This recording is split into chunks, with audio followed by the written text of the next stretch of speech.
accused should be entitled to a legal representative. Currently, he is being detained in the custody of the Directorate of State Security Service, DSS, in Abuja.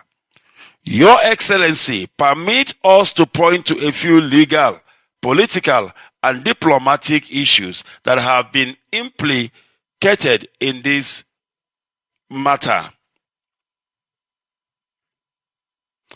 All right, we must continue. Your Excellency, permit us to point a few legal, political, and diplomatic issues that have been implicated in this matter. They are: 1.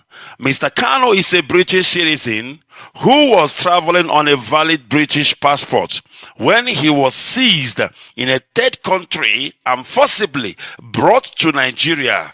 Such act constitutes an unlawful rendition of a bona fide British citizen. You don't abduct a British citizen who is on a transit or who is traveling to another country and take him to another country. It is not done. It is not done. It is against international law. It is against every human right law that we know of. Secondly, he was not traveling on Nigerian passports. They said they caught him in possession of a Nigerian passport, which is a lie. He was not traveling on Nigerian passport or the passport of any other country, including that of Kenya. There is no extant order of extradition by any British court or any other foreign court, including Kenya.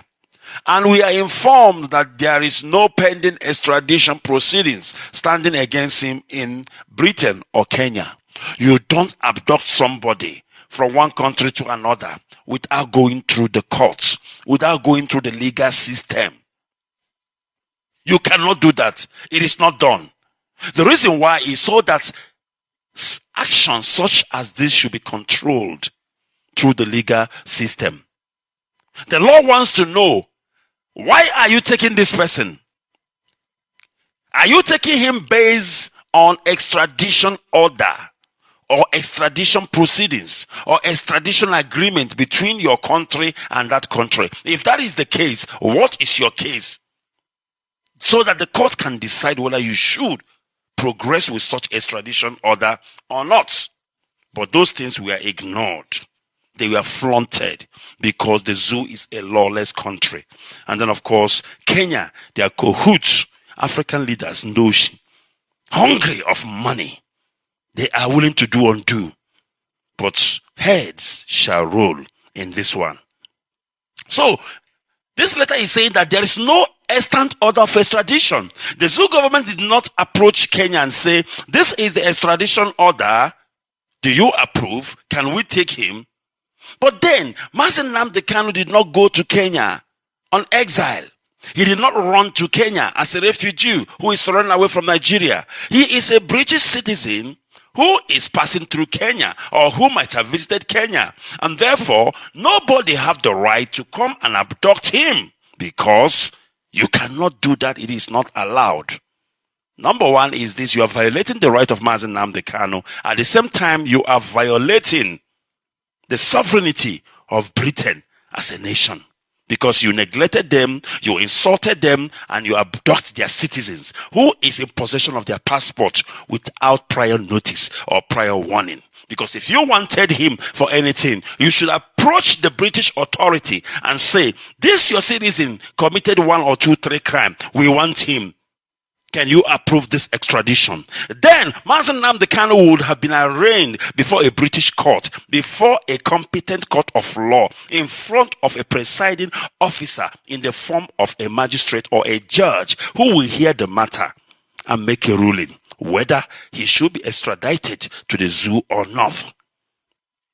So there is no extant order of extradition by any British court or any other foreign court, including Kenya.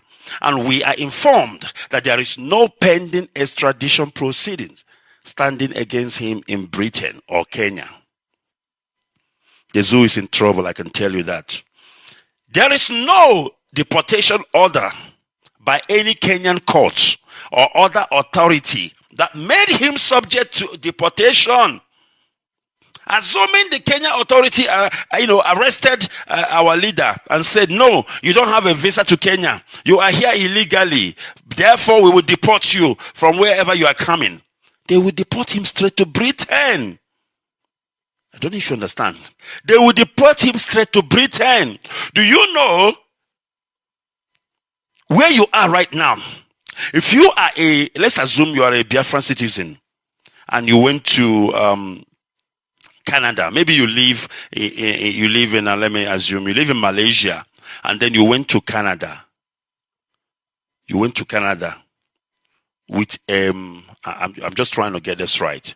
Yes, you went to Canada with a Malaysian passport, but they know you are not Malaysian by birth, but you are Malaysian by citizenship. And they say to you, no, we don't allow you into Malaysia. We are into what country am I talking about? Canada. Yes, you travel from Malaysia to Canada with a Malaysian passport, and they say to you, no, we don't allow you into Canada. We are going to deport you. But then they realize, yes, you have Malaysian passport, but your originality by birth is another country. They cannot deport you to that country of birth. It's none of their business. What concerns them and what matters to them is the passport in your possession. That is where they are taking you back to. If you have a Nigerian passport, they will take you back to Nigeria and nobody will question them because that is what they found in your possession. If you have a Malaysian passport, they must take you back to Malaysia. Because if they don't, Malaysian government will inquire of their citizen. Where did you take our citizen to? Then it will become abduction or kidnapping. Because when you take a British citizen from Kenya to Nigeria, instead of taking him back to Britain, you have abducted him. You have kidnapped him. There cannot be any arrest justified under law like that. I am a lawyer. I know what I'm talking about. It makes that arrest, if you call it an arrest, becomes unlawful. Because in order for arrest to be lawful, there have to be a warrant of arrest. A warrant of arrest issued by a competent court. And if it's within that same country, say our leader was in Nigeria, then of course, any high court in the zoo or magistrate court can issue that warrant.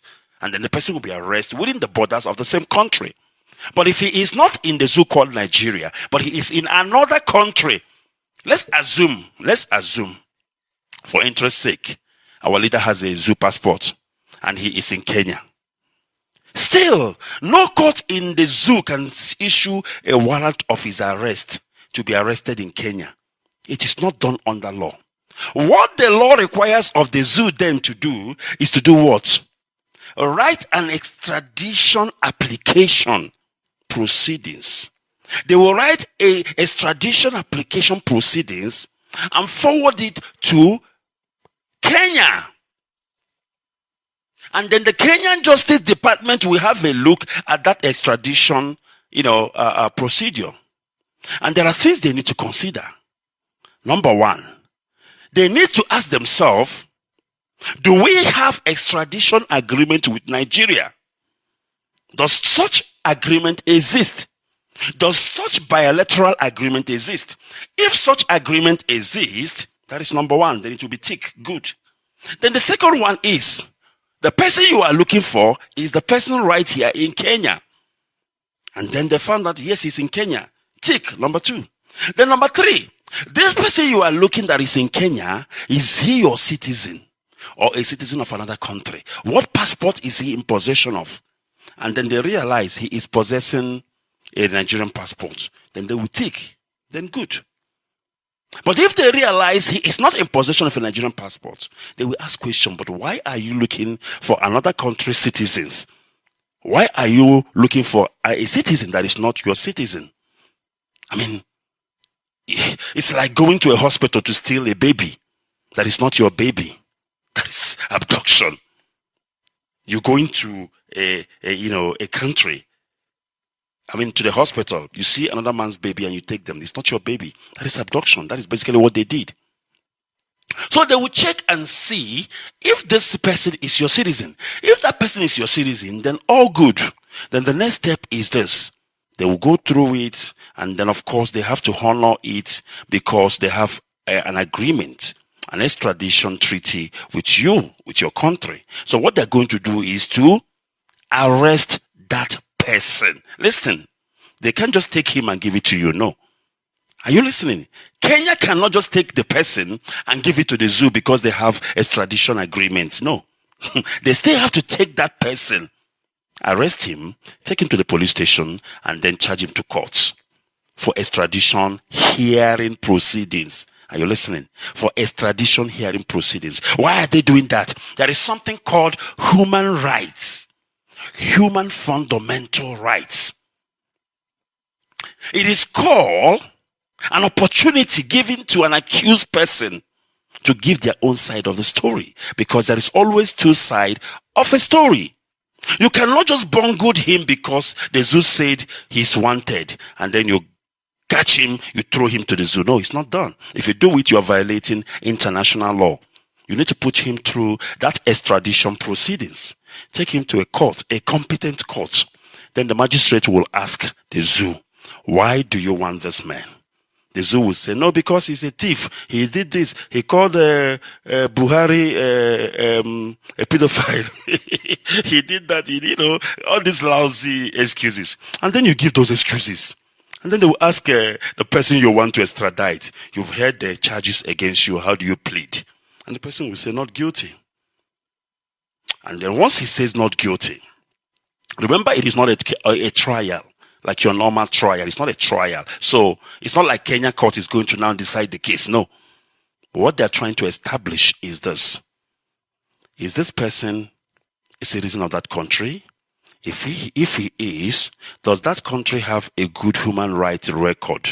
How are we sure that if we send him to that country, he's not going to die? Does that country have a death penalty as a sentence? All those things are the things they will decide. Now, when they realize that this country does not practice democracy, this country does not have human rights, then that person will now have a case. The same person can even apply for refugee status, asylum status in that country. Now, the same country will not have the power or the right to extradite you, even though they have an agreement with that country, because now your life is at stake.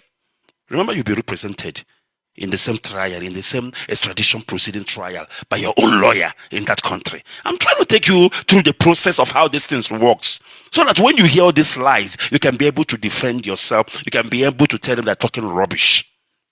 Because you see the zoo, all these educated illiterates, arrested, he was arrested. They never ask themselves question, how does this work? Can we actually arrest somebody in another country?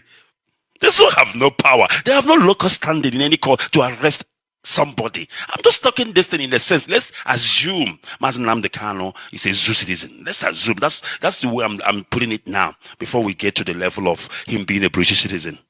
So even if he's your citizen, the zoo, you have no right to go and arrest him in another country. Even if he's your citizen, you have no right. It's like I'm in South Africa. Nigerian government have no right to come here and arrest me at all. They have to go through the process. There is a rule that governs the universe. There is international laws and norms, conventions, agreement, bilateral agreement, and what have you. The world is not a banana republic. Everything is through process. A due diligence, a due process must be followed. I understand that the zoo is a zoo. There is no law. There is nothing works. But then the whole world operates on an insane law. So I cannot be arrested because I have a zoo passport. And then, assuming I have a zoo passport, I cannot be arrested by the zoo here in South Africa. They have to apply. And when they're applying, I'm relaxing. Nobody's going to touch me. They have to apply. And once the application has been approved, South African government will come for me. And when they come for me, they'll ask me to get my lawyer. I will get my own lawyer, a human rights lawyer, and we go to court here in South Africa. And if they win, then they will send me back to the zoo for trial. If I win, I will stay here still. This is how it works. It is all about human rights. Because Human rights must be protected at all costs, at any time, at any given time. You cannot allow state terrorism. You cannot allow state bully to bully a common man, an ordinary man, because they have the resources, the power muscle, the money to bully their ways around and do whatever they like. This is why these laws are there. So, as I was talking, so it has to go through the court in Kenya first. If they win, then of course, that person will be now extradited back to the zoo.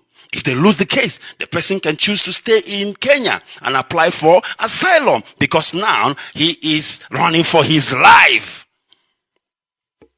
All right. I'm taking my time to elaborate because we need to have knowledge. Knowledge is very, very important, so that when you hear people talking about these things, even though you're not a lawyer, you should be able to add one or two words. Even if you don't even say a word, you will know that they're talking nonsense. But if you don't know these things that I'm talking this morning, when you hear them talking, oh, we arrested Mazi Nnamdi Kanu, you will run around with it. You know, when I heard this the first time, if you listen to my broadcast, my old broadcast I played this morning before I came on air, by that time, I haven't gotten the information of what happened. Now, the word I was using was abduction. Do you know why I was using abduction? I mean, Kanonta only came on air yesterday and spoke about how our leader was abducted. But before then, I've already used the word abduction. Do you know why I used it? Because I know law. I know you cannot arrest somebody in a different country that is not your country. It is only Kenyan government that have the right to arrest the person in their country. But when you say that the zoo, police, zoo security, whatever, arrested, that is rubbish. That is junk. There is no such word in law. You don't have the local standing. You don't have the jurisdiction to go and arrest somebody in a different country. No, you don't. Why do you think people get Interpol involved? Because Interpol have an international warrant. Interpol, when they get to that country, they have to liaise with the local security outfit and do the arrest. The Interpol don't really do it themselves. They get the security of that country to do the arrest and then hand the person over to them, because they cannot arrest a Kenyan citizen in Kenya. Even if you are Interpol, you cannot arrest any other common citizen in a different country. You have to go through that country security and process. So that is it. Now you understand that our leader was not arrested. He was abducted because due process was not followed. If due process was followed, our leader wouldn't be in the zoo today. He will be back in Britain. That is number one. Remember, I'm talking about our leader, assuming he has the zoo passport. But now let's come back when our leader is a British citizen and he was in Kenya. Now listen to this. So basically what happened was this. You went to the airport, you bought a plane, and then you landed in a different country. When you got to that country, you know where people wait for the carousel to bring out their bags, their luggages. And people are picking their bag. When your own bag comes out, you say, okay, that's my bag, you pick it. And I hope you are listening to me. But now you are there in the airport, and then another person's bag comes out. It is not your bag. You went and take it. What were you doing? You are stealing. You are a thief. It is not your bag. It's somebody else's bag, but you took it. So what happened was this. Our leader was traveling with a British passport. He is a British citizen. He has no business with the zoo called Nigeria. He landed in Kenya. And then the zoo, in collusion with Kenyan authority, money exchange hand. And they abduct him. Because they know if we follow the due process, we will not be able to take Mazi Nnamdi Kanu back to the zoo. Because we have no jurisdiction whatsoever. We have no international local standing to take Mazi Nnamdi Kanu. The only way to do it is through crooks and crannies. Cut ways, And that is exactly what they did. They paid money and then they abducted our leader. No legal representative. No extradition order, just like our leader's attorney wrote here. He said there is no pending extradition proceedings standing against him in Britain or in Kenya. So on what ground under law was the zoo government entitled entitled to abduct, to arrest, or whatever you may call it, our leader in Kenya? Absolutely none. Absolutely none. That is what they did. And trust me when I tell you, when it comes to law, before you even start a trial, I'm telling you how it works, in a developed world, a country where sanity rules, like South Africa here, sanity rules, my dear. Sanity rules. That is why, even here in South Africa, you can actually arrest somebody who committed a crime. But because of how you mishandled the person, because of how you followed it up, which is contrary to the way they prescribe by Criminal Procedure Acts, that person will walk free. And people will be saying, oh, why did this person go free? Why did the court release him? No, we know him. This person is a thief. Why would you release him? This court is, they have taken bribe. No, the court did not take bribe. It is called technicalities. The court look at the technicalities of that matter before they even talk about the case. It is called pre-trial. It is called a trial within a trial. I'm sorry if I'm messing up your head this morning with the legal jargons, but just the way it is. It is called a trial within a trial, a pre-trial. What is a pre-trial? It is to determine the merit of the case. It is to determine if the state have a good case, to avoid wasting the state resources and the state time. Because this trial, they take time, they take money. So before the court goes into a big trial like this, they have to have a pre-trial conference whereby the accused person, the prosecutors, that's the state, and then the defense, which is for the accused, they will have a meeting, sit around the table with the magistrate or the judge who will handle the case. And then the state will say what is their case. And then after they've said, then the defense will refute what they've said. Then the magistrate or the judge will not look and see, is there a prima facie evidence that if this case goes on trial, that the state will win? Or would it be a waste of time? And that is when now the defense brings in those technicalities we are talking about. All these things I've taught you now, the state will now push it straight to the judge. And the judge will look and say, you know what? I don't think we have a case here. But if they decided to go on, if they decide to go ahead, like in South Africa, that's what we call Section 174. Section 174 simply means the state will read out the charges against you. And when they read out the case against you, they will ask you, how do you plead? Then you will say, not guilty. Once you say not guilty, your lawyer will stand up and say, your worship, I confirm my appearance on behalf of this accused person. And I confirm that the instruction or the plea of not guilty is in accordance with my instruction. Your Honor, I want to apply for Section 174. What does it mean? It means under Criminal Procedure of South Africa that all this thing the state is talking is nonsense because of 1, 2, 3, 1, 2, 3, 1, 2, 3, 1, 2, 3. Therefore, your worship, I apply that this case be struck off and the accused person declared free and to go home. Just like that. And then, of course, the magistrate will adjourn and come back and say, I have seen the argument of the defense, and because it's an application, she have to respond back to that application before anything can happen again. She say, in terms of the application, in terms of Section 174 of the Criminal Procedure Act, I hereby grant that application. Accused person, you are discharged and acquitted. Do you understand? It is called technicality. And this is what's supposed to happen in Abuja High Court on the 26th. If it is a place where rule of law operates, this is exactly what's supposed to happen. Technicality. You don't even need to get into the nitty-gritty of the case or the merit of the case because there is no prima facie evidence. There is no prima facie whatsoever that the states have a potential of winning that case. And you go on our when our leaders say that we are educated, people think, no, they are miscreants. Yeah, maybe educated miscreant. That's who we are. Most of us are engineers, doctors, lawyers, very educated people for that matter. Doing IPOB or freedom fighting does not mean that we are hooligans or, we are touts. No, people in IPOB are educated, my brother. We're in millions. If you can go through that millions, you will see doctors, engineers, lawyers, people who knows their right, people who knows how the world operates, people who knows how international law operates.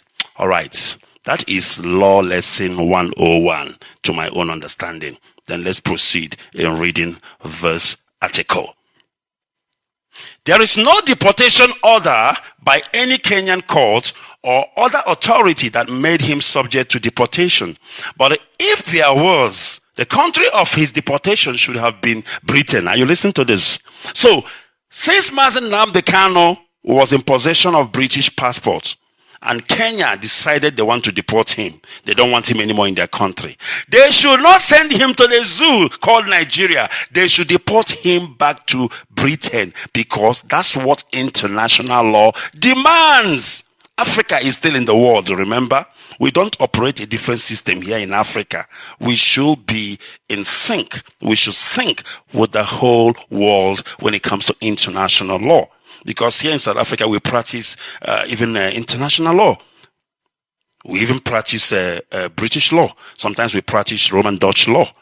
So international law is involved in every developed country. So there is no business taking Mazi Nnamdi Kanu to Nigeria. No business whatsoever. He is in possession of a British passport. But if you are in doubt of that passport, all you need to do is to do what?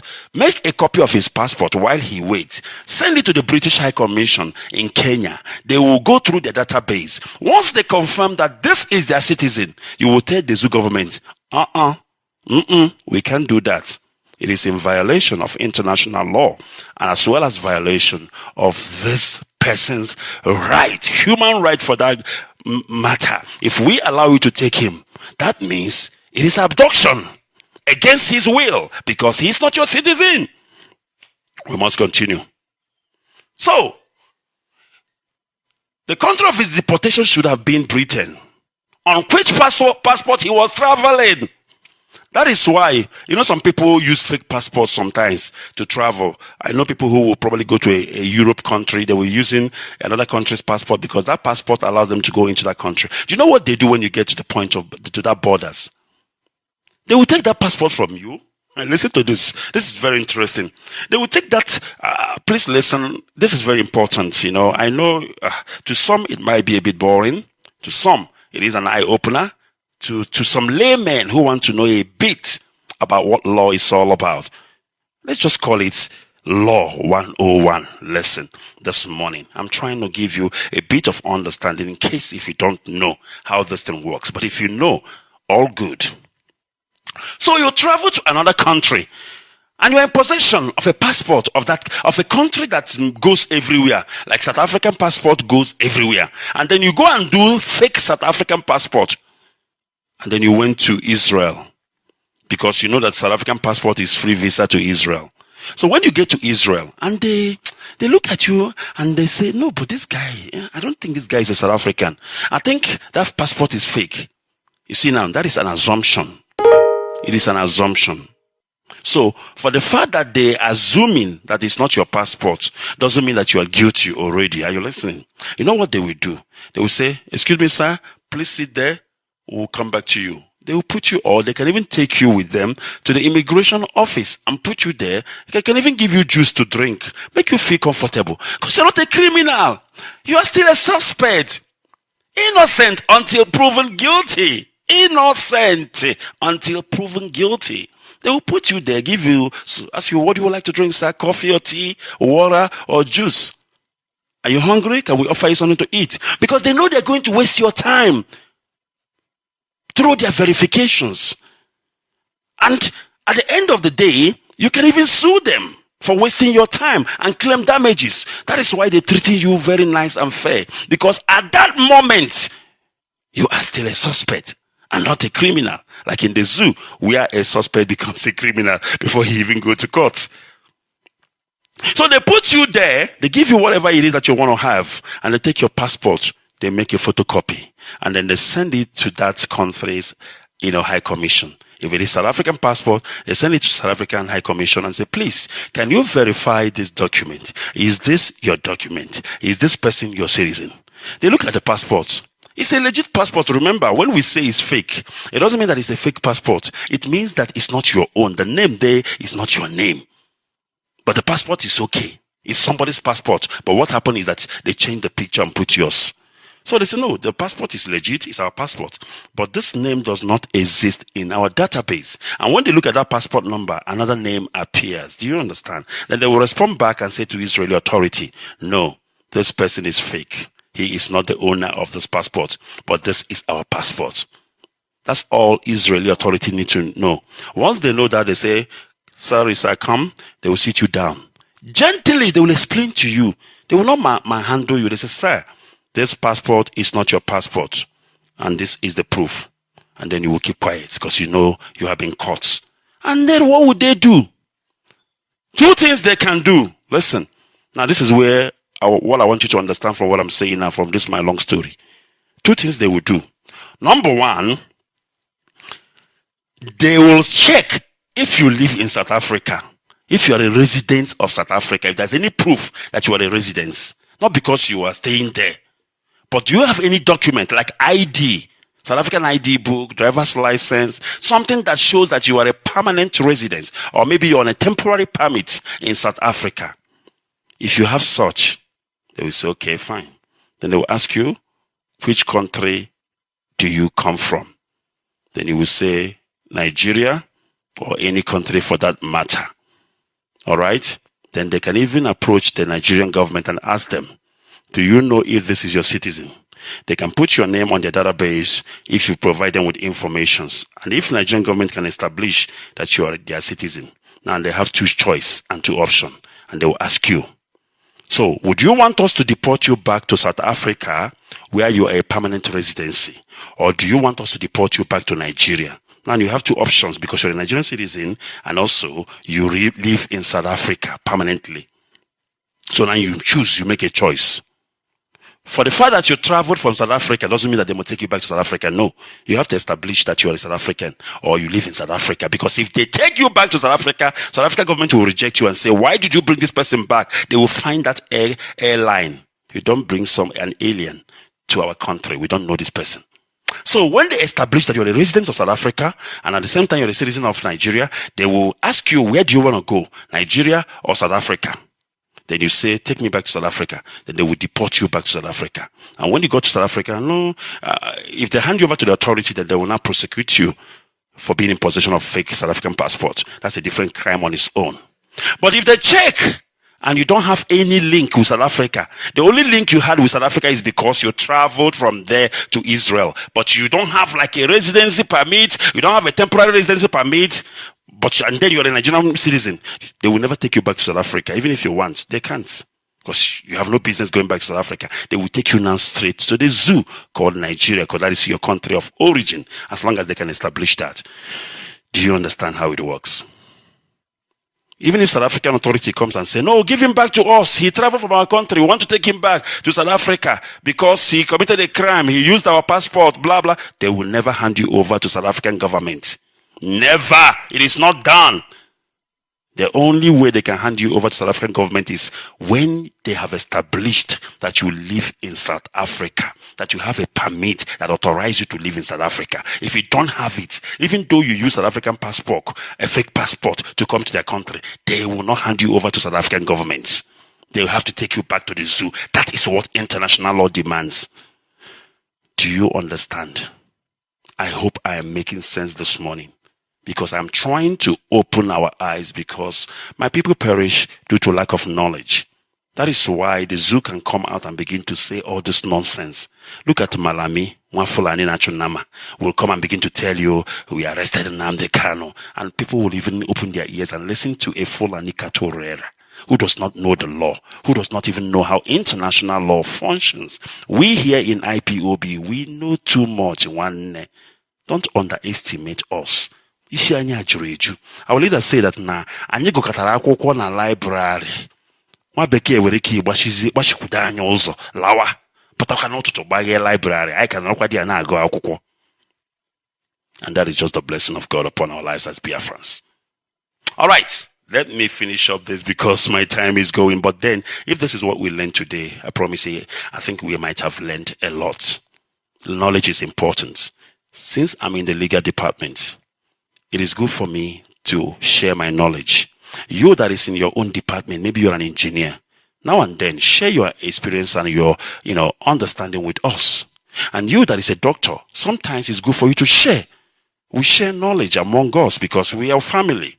And me sharing my knowledge of the legal part is not because I know too much or I'm the best lawyer. Come on, I don't even know. I really haven't gotten into law things that much. But with the little I know, with my chicken change, I am sharing the wisdom. All right, let me finish, and then, of course, we will go to the next thing. I know our time is flying, but this is very, very important. There is no deportation order by any Kenyan court or other authority that made him subject to deportation. But if there was, the country of his deportation should have been Britain, on which passport he was traveling. Deporting him to Nigeria just because he was born in Nigeria. Are you listening? Deporting him to Nigeria just because he was born in Nigeria, but not traveling on her passport is unlawful under international law. Do you understand that? If I come at the airport and says, I am a Nigerian citizen, and I don't have a passport to prove it, you cannot call me a Nigerian. I don't know if you're listening. I said, no, I'm a Nigerian. I was born in Nigeria. No. You cannot call me a Nigerian. The international law said, no, he must provide a passport. He must show you that passport of Nigeria. Then you can call him a Nigerian. Even if Nigerian ambassador, Nigerian president come and say, this is our citizen. I know his mother. I know his father. It is not enough. There has to be a passport. That's what international law says. And that is what our attorney is trying to let the British High Commissioner know here, even though they know already. So, deporting him to Nigeria just because he was born in Nigeria, but not traveling on her passport is unlawful under international law. Number 5 point he made to the High Commissioner goes on like this. The enterprise upon which Mr. Kanu is engaged, which is seeking the restoration of the defunct state of Biafra. All right, let me elaborate. When he said the enterprise, before some people say, hey, our business can happen. No, let me explain to you. For us to operate as IPOB, we need to be registered. I don't know if you understand. If we don't get registered, it will become an illegal movement. We need to be registered. And once you register the organization, of course, it becomes an enterprise. It becomes a legal personality. So IPOB is an enterprise because it was registered under British law.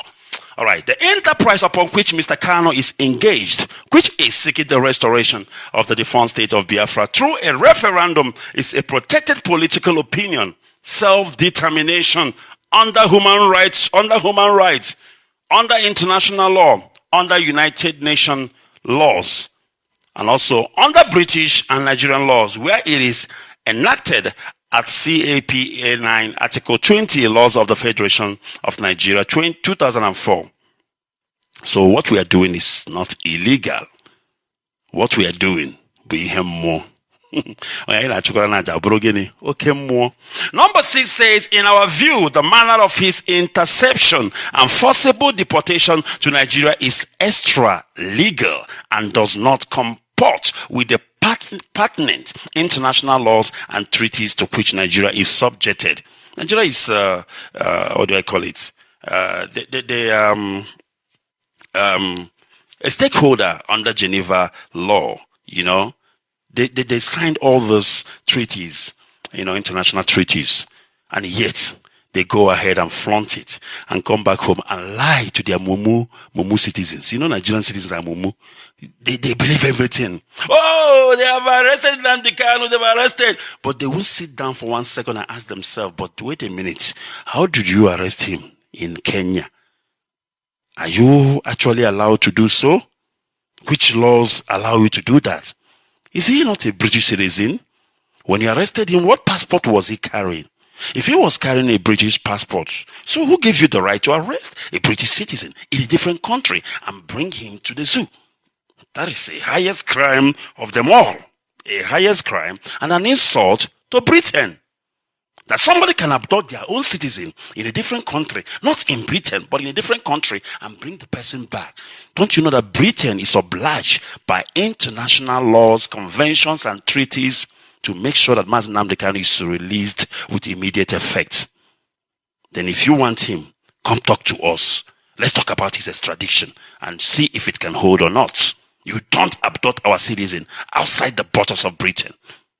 Britain is a great Britain. Nobody does that to Britain and walk away free. So let's see how a Fulani Katorera will abduct a British citizen and walk away while Britain watch. No matter how much money you are giving to Britain or how much oil well you are giving to Britain, international law demands that Britain act and act now. Now, let me say something quickly before I finish. I'm almost finishing. There is a British citizen. This is interesting. You will like this.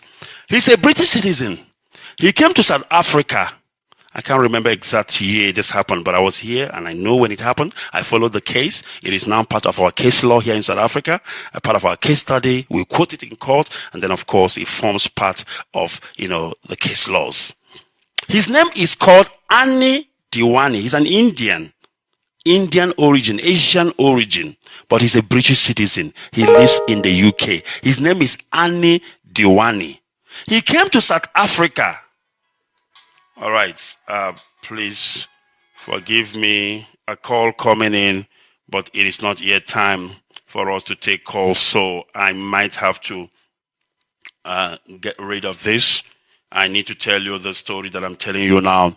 It is a very, very important story so that you can understand what we are saying and what we are talking about, that it is not fake. It is indeed real. Please give me 1 second. 1 second. 1 second. 1 second, please. I just have to get rid of this. Unbelievable. Unbelievable. All right. I think we are good to go right now. So, his name is Ani Diwani. His name is Ani Diwani. He came to South Africa from the UK, and then he met this lovely South African woman. I beg your pardon. The name of the woman he met is Ani Diwani, not the other way around. But this guy, I'm going to get his name and I will give you to you, even the case file and everything. So he came to South Africa. He met Ani Diwani, and he proposed to Ani Diwani that he wants to marry her. And then they got married. And then while they were on their honeymoon, this lady was assassinated. So investigation started. And then during the investigation, of course, that guy has already left South Africa back to the UK. He have already left South Africa back to the UK. So many people were arrested. And the people who killed the lady now said they were asked to kill the lady by this guy from the UK, the same Indian guy from UK. And you know what South African government did? They begin the extradition order. They write to the Britain and say, listen, your citizen came to our country, he committed this crime, and we want him back to face trial. This happened a couple of years back. And then Britain took this guy, their citizen, to court, because Britain is obliged by international law at the virtue of the treaty they have with South African government to oblige, but it has to go through court trial. It has to go through extradition, court process. So when they took this guy to court and then to see, is the court in South Africa conducive for our citizen? Is the laws of South Africa of a good quality that our citizen will have a fair trial if he gets extradited to South Africa to face trial? Are there death penalties in South Africa?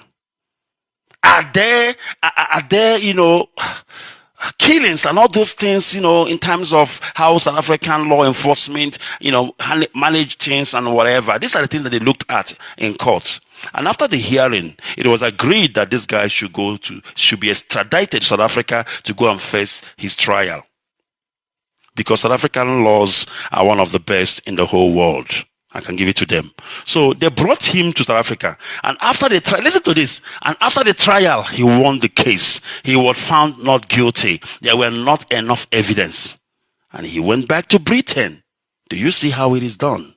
Do you see how things are done in a civilized country, in a civilized manner, and in a civilized way? All right. Let's continue.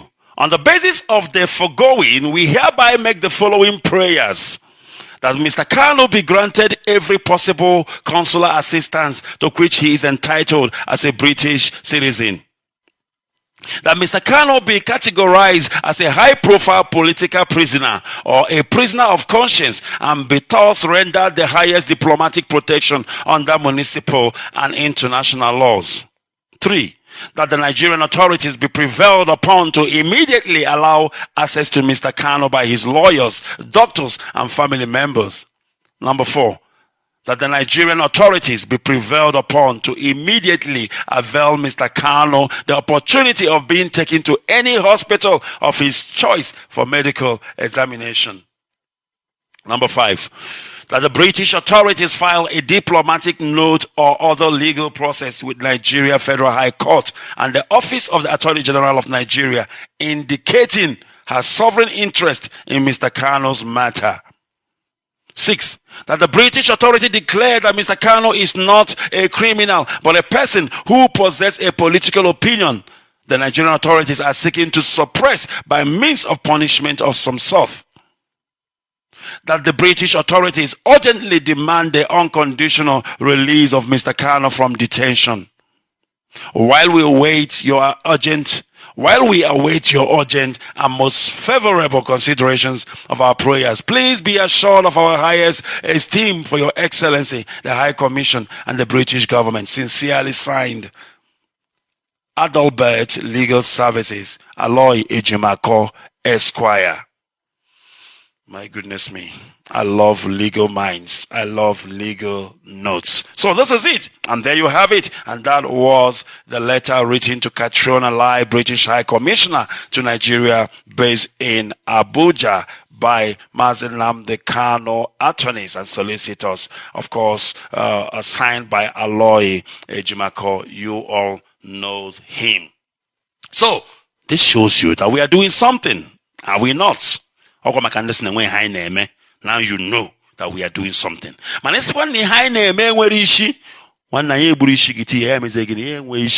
So what we are doing is moving, is making sense. All right, let's see. Now, after this letter, which was written on the 30th, things begin to happen. They begin to panic. Kenya immediately ran off. Kenya government, they saw that Nsobu Dekwa. Kenya government saw that they saw that there is trouble, there is fire on the mountain, and they came out, Kenyan government, today and said, I don't know if they said it today, but according to the article I have here, which is of today, Kenya denies involvement in arrest, deportation of Nigerian separatist leader Mazi Nnamdi Kanu. I can't hear anything. Now you see. Kenya denies involvement in arrest, deportation of Nigerian separatist leader Mazi Nnamdi Kanu. Don't you know that what they did is a crime and is punishable by the International Court, ICC? What they committed is an international crime which is punishable by ICC. Now they are trying to run away from it. And Kenya denies involvement in arrest. The truth shall come out. And it's already coming out, and we shall know. The Kenyan government has dismissed claims that it facilitated the arrest and deportation of Nigerian separatist leader Mazi Nnamdi Kanu. Nigerian authorities had indicated they seized the activists in London. Look at how these people, they lie. They even told us it happened in London. Nigerian authorities has indicated they seized the activist in London before extraditing him to Nigeria. Extraditing. Do they understand the meaning of the word extraditing? How do you seize and extradite? These guys are stupid. Who are they talking to? Of course, Nigerians are fools. They will believe it anyway. So why wouldn't they talk to them? Why wouldn't they lie? They've been lying to them, Lai Mohammed and the rest, and they are getting away with it. Fulani na chunama na atorona she day and night, and you are swallowing it. So I don't blame them. They can continue because I don't know. That's why Buhari called them lazy youths, and that is exactly what they are. They take their laptop and they sit on the laptop from morning till night. Yahoo na chomugu. Mugu because you don't have sense. Come this morning. This is Radio Biafra. All right, we must continue. But Kanu's families and the coalition of British lawyers issued separate statements claiming Kenyan authorities were actively involved in his arrest and deportation, further condemning what they termed as an unlawful act. The Mazi Nnamdi Kanu's family has learned that he was unlawfully arrested in Kenya, detained, and subsequently subjected to extraordinary rendition from Kenya to Nigeria, where he is now detained. Kanu's brother Kingsley said on behalf of the family, the Kenyan government has, however, dismissed the claim, saying it could not ascertain whether the act took place in Kenya or not. Can you believe these people? Ejoku. Of course, when the time comes, the truth always comes out. And then I had this British lawmaker who came out and said, that no, we don't know anything about this. We have no clue. Mazi Nnamdi Kanu has never entered. Sorry, I beg your pardon. I'm talking about the British lawmaker. He came out and said, no. For now, we don't know anything about this story. And Mazi Nnamdi Kanu was never, ever arrested on British soil.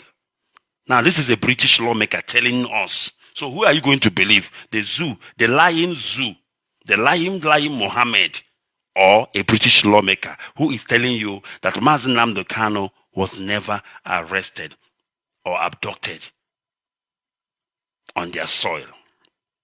Of course, I will believe, this British lawmaker. All right, I'm looking for that audio if I can find it, where this British lawmaker said that. Let's see if it's, let me see if we can play it so that you can hear from the horse's mouth, because he was being questioned and interviewed. Do you know about Mazi Nnamdi Kanu being arrested? Was he arrested in Britain? Let's see what he has to say. I just hope this is going to play, but let's listen. So I'm the head of communications at the British High Commission to Nigeria, and my name is Dean Harlock. Yeah, absolutely. We have been responding to inquiries on this, confirming that we're aware of the reports of Nnamdi Kanu's arrest and detention in Nigeria by the federal government, and we can confirm that he was not arrested in the UK for extradition purposes. Okay, are you aware of? Did you hear that? We can confirm he was not arrested in the UK, and the zoo is telling you he was seized, arrested, and extradited to the zoo. Do these people understand English? As legal people, we are mindful of English because English can put you in trouble sometimes. In the case of, I think the public prosecutor here in South Africa took the president to court, and then she used two words, in her charges against the president, because she said that the president lied to the parliament. He actually deceived parliament, and she used these two words. Do you know what's in after those two English words? When the thing went to Constitutional Court, the Constitutional Court said you cannot use those two words at the same time. Therefore, we don't find the president guilty. So the zoo, Fulani Nana Asubeke, we seize him, we extradite him. Fulani, you don't know what is extradition. You don't even know how it works or how it operates. You don't even know the meaning of seizing. How do you seize somebody? Arrest and seizing is not the same thing. Arrest is lawful. Seizing is unlawful. Chai, just like our leader would say, Fulani Alabi. All right, let's start again, please. Listen. Place he was arrested at. Am I aware of what, sorry? Of where he was arrested at. No, not at all. All we know for certain, for 100% certainty, was that he was not arrested in the UK. And did you hear that? We are 100% sure. We are 100%. I mean, when a white man say to you 100, I know white men do lie too. I know white men do steal. I know white men can also take bribe. But when they do it, they don't come on a social media. They don't come on a media level to do what? Say things they have done. If they have committed any crime, they will not come and say, I did not do it. They can say it behind the scene, but you can never quote them to say he said so. But when a white person comes out and mounts the world media and say to you, when the whole world is listening, I am 100% sure, my brother, take him. Take his word for it. If you take it to the bank, it won't bounce. I'm telling you. Man, when a white man says that, and he know he's being recorded in an interview, he said to you, 100% sure. And this is a parliamentary, this is a lawmaker. Come on, man. Are you going to believe a zoo catorera? People who drink lies in the name of takia. I've taught you about takia here and what takia means. They are still using takia on you, and you are still buying it for a fool that some of us are. They told you, no, we arrested him in the UK. That is takia. To him, he did not say anything wrong. To him, he did not lie. He is trying to deceive the unbelievers. Let's continue. We were not involved in the extradition to Nigeria, and the federal government will need to answer that inquiry, and I think they've been very deliberately clear on not mentioning what nation state they were able to work with to get him into Nigeria. So we're in the same position as he is, I'm afraid. We just don't know. Okay. Another question. Nnamdi Kanu is a British citizen. He holds a UK passport. Are you reaching out to the Nigerian government on his account? I mean, our position on this particular point is essentially, all British nationals or all people with affirmed British nationality status are at liberty to seek support in a foreign country from the British government where they feel they might require it. And at this moment in time, that offer stands for everybody. We're not discriminating at all. At this current moment in time, I'm not aware such inquiry has been made to the UK. But if it were to, then we would respond to it as we would. All right, listen to this. They ask him, Nnamdi Kanu is a British citizen. What is the UK going to do about it? Do you know what he said cleverly? He knows they must do something. He says that if any British citizen, falls into such a situation, all he has to do is to do what? Request for British assistance. Then they will respond, and then respond accordingly based on, the merit of the case or the matter. And this is the letter I've just wrote. I just read that for you. That is our leader doing what now? Requesting in paper, in black and white, in print. Listen, my country, I'm being abducted by this country. What are you saying? So he has made that request, and we just have to wait to see how it's all going down. Let's continue. Respond to any British national needing assistance from the British government if they were overseas. Okay, in this instance, the case is in court, the story is everywhere, and probably maybe if he's in court, he may not be at liberty to reach out and ask for help. Wouldn't the British High Commission or the government reach out to the Nigerian government and say, we've got our citizen, what about his fundamental rights? And I don't know, do you know where that can happen? I think under the circumstances, we would deal with this just like we would deal with a UK citizen who's gone to Spain and has got into some difficulties and needs assistance from the British government, or a UK citizen has gone to the US, or a UK citizen has gone to wherever they are on the planet, effectively, that they are in the UK. And we would expect to find ourselves receiving a request for assistance, and we would assume at this moment in time that if no request for assistance was received, then none was thought to be required. So we wouldn't necessarily make direct engagements with the host country of in a particular circumstance, simply because we'd expect to hear from that national and understand if they wanted our assistance or not. All right. So, based on what this man is saying, they are waiting to hear from Mazi Nnamdi Kanu, and they have heard from him. So, the next thing is now, what is the British government going to do about it? They need to understand the world is watching, and we don't stop here. We will go to the highest court in the world, because this is an international matter. Like in law, there are things you call constitutional matter. You don't take it to magistrate court. You don't go to regional court. You go to the constitutional court, which is the highest court in the land, because it is a constitutional matter. Because if you take a small case and go to constitutional court, they will send you back. They will say, no, you are overstepping. You need to go to the lowest court and start from there. Then you can escalate. And you need to show proof that there is a merit of constitutionality in your matter in order for us to hear it. So Mazi Nnamdi Kanu case is an international matter. It is not a zoo matter. For those of you fools who are jumping up like headless chicken, this case is more than what you think. That drama, that movie, action movie they played in Kenya, it is what is going to kill them. You know, the zoo makes mistakes. They always do. They always do. And their mistakes always works in our favor. Under technicality, this case shouldn't have been heard at all. And it shouldn't be heard in any court because of the human rights violation that is associated with this. Because of international law violation that has been associated with this case. The state of the zoo called Nigeria has no prima facie case against our leader Mazi Nnamdi Kanu. All right. One of our brother wrote something here, and I agree wholeheartedly with it. He said to me, the same thing you said happened here in South Africa. Nigerian government and Henry Oka. I don't know if you still remember Henry Oka.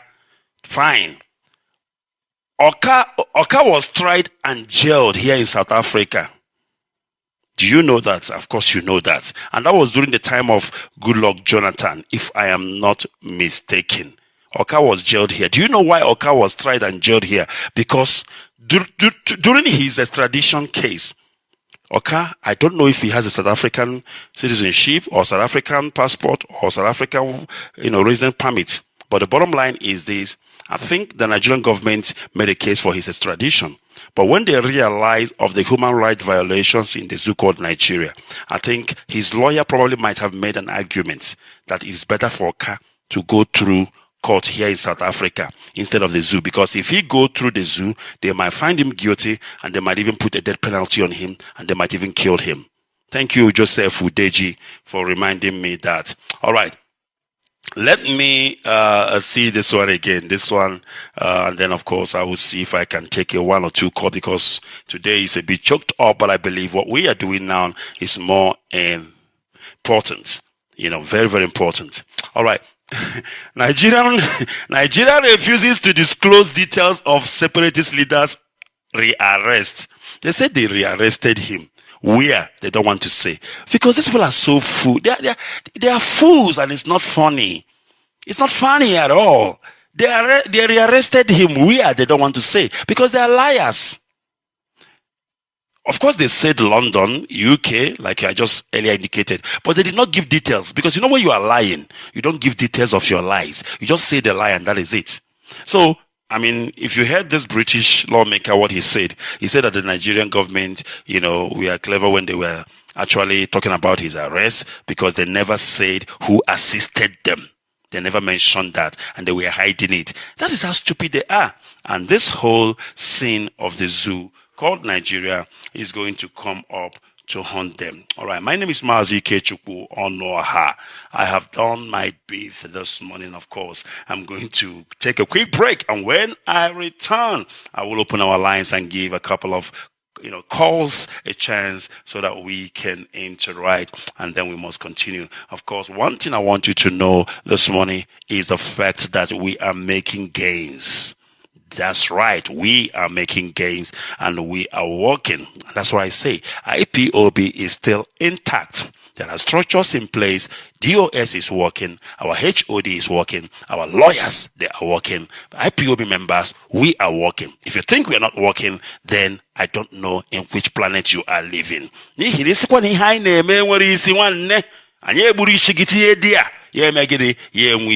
All right, let's take a quick break and then of course we will come back and take your calls.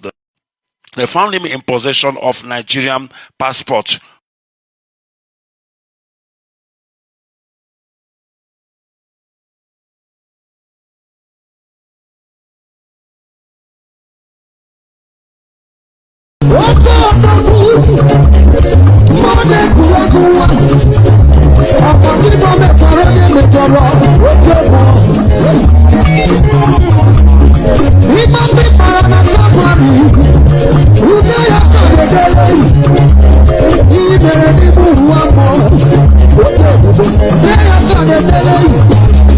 Yeah,